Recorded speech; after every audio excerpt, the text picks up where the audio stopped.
Hello guys, you're welcome back to my channel and thank you for joining me once again. So now our senators are now crying. They are now scared because of the insecurity in the FCT Abuja.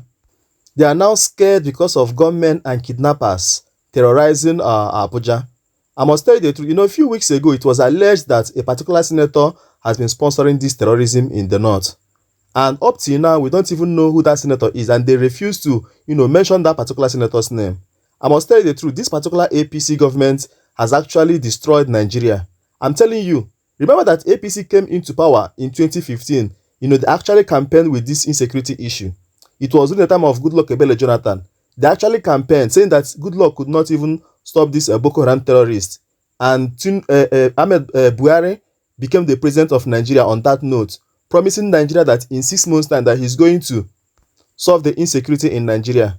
Now, Buhari left in 2023 and only succeeded in spreading that insecurity in the whole Nigeria. And today, the Federal Capital Territory, where the administrative headquarters of Nigeria is now under siege by gunmen and kidnappers. I want you to listen to what this particular senator said and what Senator Enyinaya Abaribe said concerning the insecurity issues in Abuja, and we'll wrap up the video. To lend my support to this very important motion ably moved by Senator Munir.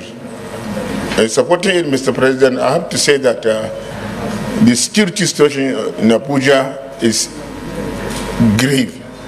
Yeah. In fact, it is even beyond that. As my colleague has rightly said, many people are no longer sleeping in their houses because of fear of being abducted. They are helpless. So they need assistance and support. And Mr. President, there is no other place to ginger the security agents than the National Assembly.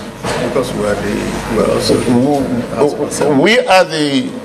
the House of Assembly of the FCT. Whatever is happening in FCT has to be discussed here in the Senate or in the House of Representatives. So we should take this issue very seriously. Mr. President, I observe or I noticed that in the prayer, he mentioned that CCTV cameras should be installed in all parts of Abuja. As a president, distinguished colleague, as far back as 2009, when I was Minister of FCT, the contract for the installation of CCTV camera was awarded to the tune of over $500 million. Mr. President, the contractor just came and installed useless cameras that are supposed to work with sunlight, and he has abandoned that contract and nobody has heard anything about it. I understand that it was discussed at the National Assembly around 2015 and nobody has heard anything about it. So it is now time for us to revisit that issue of 500 million naira worth of contract for the installation of CCTV camera in FCT. We have to make the contractor to account for that huge sums of money. The citizens are left without security. The money has gone down the drain and nobody is talking about it. I'm happy that Senator Munir has brought out this motion. We should support it, and in mandating the committee that will do the investigation, they must thoroughly investigate that contract award. Mr. President, FCT is home for everybody. That's why everybody is now coming into FCT to stay because of relative security compared to other places in the 36 states of the Federation. This is the seat of government. This is where the diplomats are staying. It is embarrassing. It's a national shame and disgrace for us to have this kind of thing. So the security agent must be up to task, and we must ginger them to do the needful. We have approved huge sums of money just last month to the tune of Can we stop the meetings? Proceed.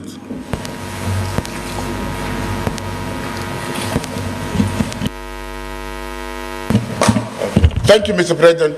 As I said, we have approved well over 1.something trillion naira to the security agents. And the whole idea of approving that money is to improve security nationwide, including the Federal Capital Territory. It is time for us to embark on oversight to ensure that that money is judiciously used. Supporting this motion, I need to point out that it's not just in Galadimawa.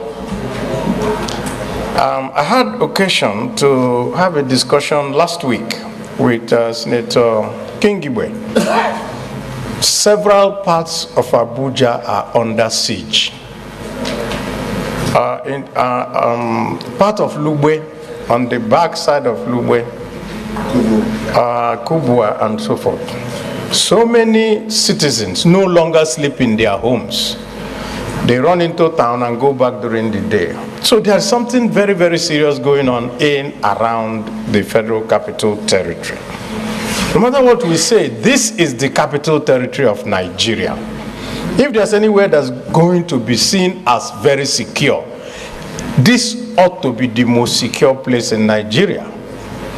Now that it seems that the same lackadaisical attitude to security is being taken to, all of us are at risk. Now, an aide to a senator, tomorrow it might be an aide to a minister. It might also be one of us, God forbid. But the point is, something very, very drastic and immediate must be done by the security agencies to handle this matter. It is not because we do not have the resources, because these people ask for ransom, they use their cell phones, they can be tracked, and then in and around Abuja FCT is supposed to be a security zone. And therefore, I second and support all the prayers that are. Now, I believe you heard them. You even had the huge amount of money mapped out to curb this insecurity. Yet, the insecurity keeps spreading the whole of Nigeria. And this has actually hampered the economic growth of this country. How can the country grow when there is insecurity? How can you attract foreign investors when there is insecurity? When they are not sure of the security of their lives, properties and investments. You see it, we are talking about Nigeria going back to agriculture. The farmlands are no more safe for the farmers. And that's the dungeon for all these killers and the kidnappers and armed robbers. Today, the North is no longer producing food because of insecurity and kidnapping. Like P2B always say, the only way to improve the economy of this country is to, first of all, solve insecurity. When insecurity is solved in Nigeria, in fact, 80% of the problem is being solved. Because at that point, the government can now invest heavily in agriculture. And doing that will, improve the food productivity in this country and improve the economy of the country generally. Anyway, guys, let me know what you think in the comment section. And don't forget to subscribe to this channel for more videos. Thank you.